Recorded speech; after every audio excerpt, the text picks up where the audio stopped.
আসসালামু আলাইকুম রহমতুল্লাহ। ইমানদার পিনাকির কিছু বেইমানি কাজ।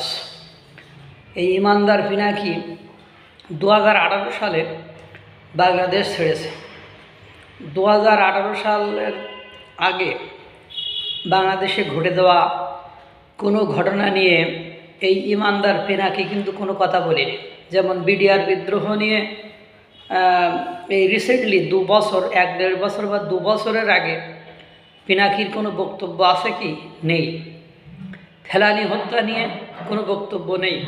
হলমার্ক কেলেঙ্কারি, তারপরে শেয়ার বাজারে ধস, এই ধরনের, তারপরে 14 নির্বাচন, 18 নির্বাচন, তারপরে শাহবাগ সম্পর্কে এখন উনি যে কথা বলেন, এই ইমানদার পিনাকি কিন্তু শাহবাগীদের চিকিৎসা সেবা দিয়েছেন এবং সেই সময় যাতে করে মানবতা বিরোধীদের ফাঁসি হয় সেই জন্য তিনি টেলিভিশনে সাক্ষাৎকার দিয়েছেন এবং শাহবাগে যারা অনশন করেছিল তাদেরকে তিনি স্যালাইন পর্যন্ত দিয়েছেন।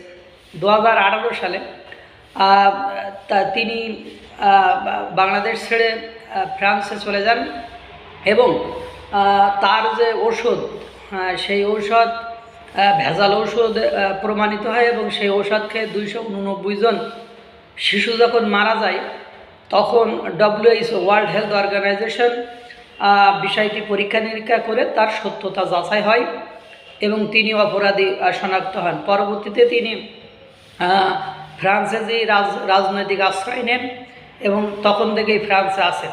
এরপরেও কিন্তু তিনি বিএনপিদের সাপোর্টার সমর্থন নিয়ে দীর্ঘদিন ইউটিউব চ্যানেল চালিয়েছেন।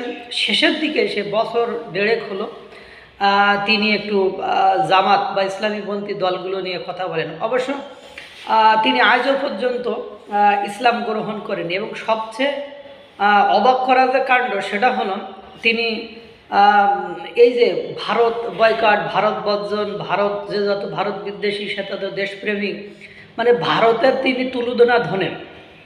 ভারতের পণ্য বয়কট করার জন্য সংগঠন করেছেন, আমজনতার দলকে সবসময় তিনি পিনিকে রাখেন। কিন্তু দুর্ভাগ্য হলো সত্য যে তিনি ইসরায়েলে যে এই গণহত্যা চালাচ্ছে, শিশু, তারপরে আপনার নারীদেরকে হত্যা করেছে এবং এরকম বর্বরতা বিশ্বের আগে কখনো দেখিনি।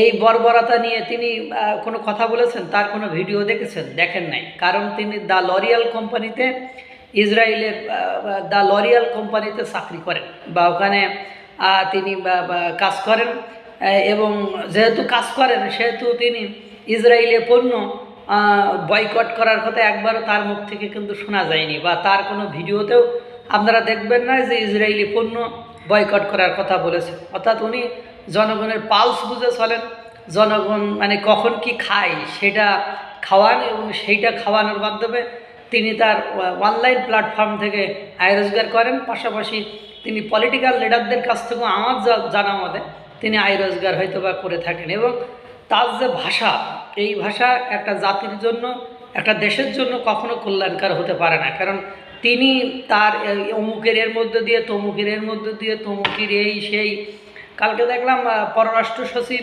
পররাষ্ট্র উপদেষ্টার মানে রাতের খাবার কি বলে একটা থাম্বনেল করে সেখানে একটা অর্ধ উলঙ্গ মহিলার ছবি দিয়ে একটা ভিডিও বানাইছে। পররাষ্ট্র উপদেষ্টার নাকি রাতের খাবার এই অর্ধ উলঙ্গ মহিলা বা নারী।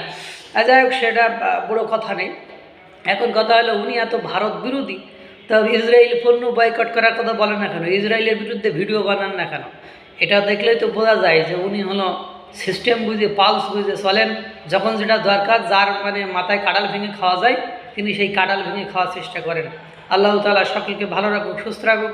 আসসালামু আলাইকুম ওয়া রাহমাতুল্লাহ।